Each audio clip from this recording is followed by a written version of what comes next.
কাষৰীয়া ৰাজ্য অৰুণাচল প্ৰদেশৰ পৰা বৈ অহা গাভৰু নদীয়ে ব্যাপক গৰাখহনীয়াৰ সৃষ্টি কৰি আহিছে। পূৰ্বৰ ৰঙাপাৰা সমষ্টি আৰু বৰ্তমান বৰচলা সমষ্টিৰ ঢেণ্ডাই চাহ বাগিচাত এই নদীখনৰ বাৰিষাৰ কালত কালৰূপ ধাৰণ কৰি অহাত শ শ হেক্টৰ ভূমি নৈৰ বুকুত বিলীন হৈ গৈছে।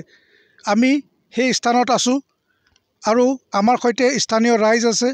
এই নদীখনত বিগত কেইবাবছৰ ধৰি ব্যাপক গৰাখহনীয়াৰ সৃষ্টি কৰি অহাৰ পিছতো অসম চৰকাৰে কোনো ধৰণৰ পদক্ষেপ গ্ৰহণ নকৰাত স্থানীয় যুৱকসকল শংকিত হৈ পৰিছে।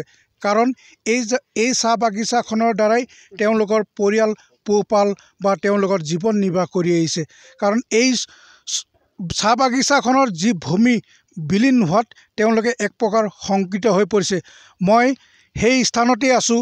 মোৰ পিছফালত থকা যি ভূমি আছে সেয়া হ'ল চাহ বাগিচাৰ ভূমি। এই বিশাল ভূমি যি আজি মৰিশালীত পৰিণত হোৱা দেখা পাইছে, এয়া হৈছে এসময়ত চাহ বাগিচাৰে এক সেউজীয়া পৰিৱেশ গঢ়ি আছিল। গাভৰু নদীৰ যি সোঁত বা যি ব্যাপক গৰাখহনীয়া, প্ৰায় 1.5 হেক্টৰ ভূমি গছৰ নাৰ্চাৰী আছিল, 3টা মূল পথ আছিল আৰু খালী মাটি প্ৰায় 6 পৰা 7 হেক্টৰ মাটি আৰু চাহ বাগিচাৰে আগুৰি থকা প্ৰায় 15 হেক্টৰ ভূমি নৈৰ বুকুত ইতিমধ্যে বিলীন হৈছে। আৰু ইয়াত এখন সুন্দৰ গাঁও আছিল। এই নদীখনৰ ব্যাপক গৰাখহনীয়াৰ বাবে ইয়াৰ পৰা নিৰাপদ স্থানলৈ তেওঁলোকে যাবলগীয়া হ'ল। এখন মৰিশালী আছিল, আজি মৰিশালখন আজি নিচিন্ন। নৈৰ বুকুত সম্পূৰ্ণৰূপে জাহ গ'ল এই চাহ বাগিচাৰ ভূমি। আমাৰ সৈতে আছে স্থানীয় যুৱক। তেওঁলোকে এতিয়া শংকিত, কাৰণ তেওঁলোকে বাৰম্বাৰ চৰকাৰক দাবী জনাই আহিছিল যে এই নৈখনৰ পাৰত গৰাখহনীয়াৰ প্ৰতিৰোধৰ ব্যৱস্থা গ্ৰহণ কৰিবলৈ, কিন্তু চৰকাৰে আজিকো প্ৰতি সেই ব্যৱস্থা গ্ৰহণ নকৰিল। তেওঁলোক আজি শংকিত, চিন্তিত। কি ক'ব দাদা? হয়, আজি কেইবাবছৰ ধৰি শ বিঘা গৰাখহনীয়াৰ কবলত পৰিছে। আমাৰ ইয়াত মৰাখালীও আছিলে।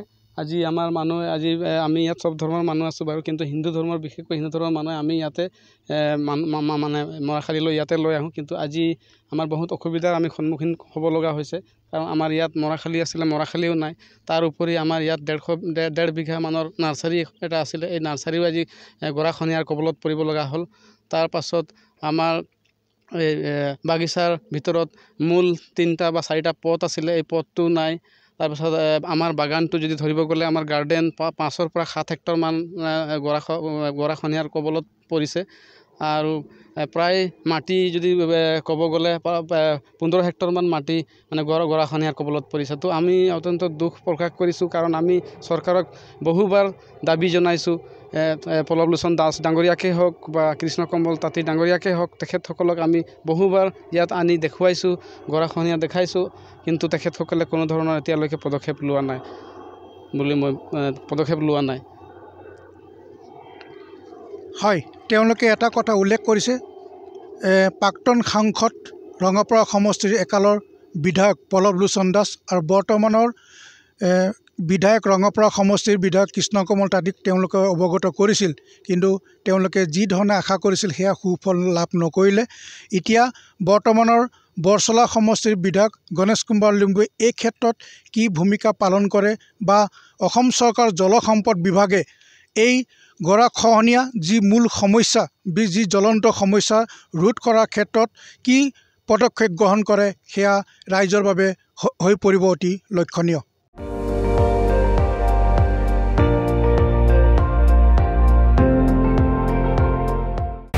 আপুনি চাই আছে ND24, সৰ্বশ্ৰেষ্ঠ নহয়, সৰ্বোত্তমৰ দৌৰ।